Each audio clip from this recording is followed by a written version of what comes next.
大家好，我是刘姐，是一名育儿师，有10几年的中医育儿经验，同时也是2个孩子的妈妈。我想用自己的经验来帮助大家，以后每天会分享育儿经验、护理技巧以及误区解答。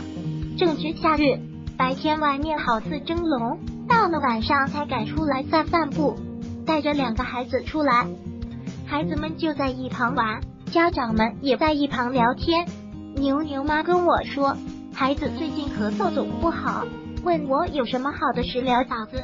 中医育儿10多年，孩子常见的食疗方都是有的。看了看孩子的症状，回去就把食疗方发给牛牛妈了。其实呀，我家也有2个孩子，一年来咳嗽也会有几次，每次我也都用的食疗方解决的。下面就说说这个咳嗽的法子。红糖雪梨红枣水制作步骤：食材：雪梨300克，红糖30克，干大枣。步骤1：梨去掉皮，蒂把壳，然后切成块洗干净。2大枣七8颗放入水里泡软，洗净。3锅里放入清水500毫升。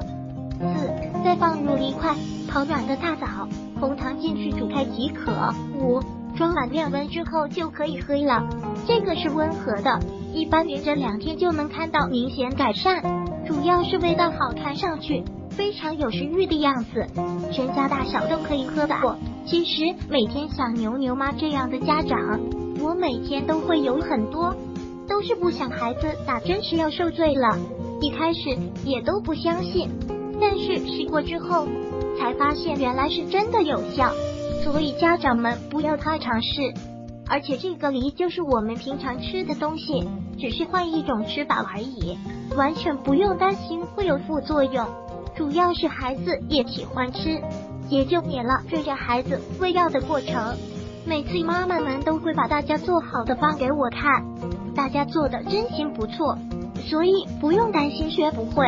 这么多年了，我整理了一套自己的小儿辅食食疗大全，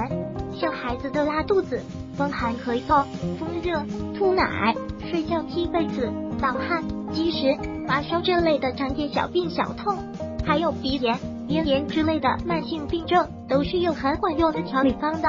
每一种方法都有详细的做法和制作的配图，同时也是数百位宝妈和我一起共同验证过的良方。当然了，每次家长们来向我求助的时候，我都很乐意把我用过最好的食疗方告诉大家，也因为这样成了小区里的明星妈妈，家里稳定的客人从不间断。我想着授人以鱼不如授人以渔，干脆就把这些方子统一整理出来给大家，家长们随时可以搜可以看，方便多了。希望这些食疗方子可以帮助更多宝宝。如果喜欢本视频，请分享并订阅本频道，访问 TT News XYZ 获取更多相关资讯。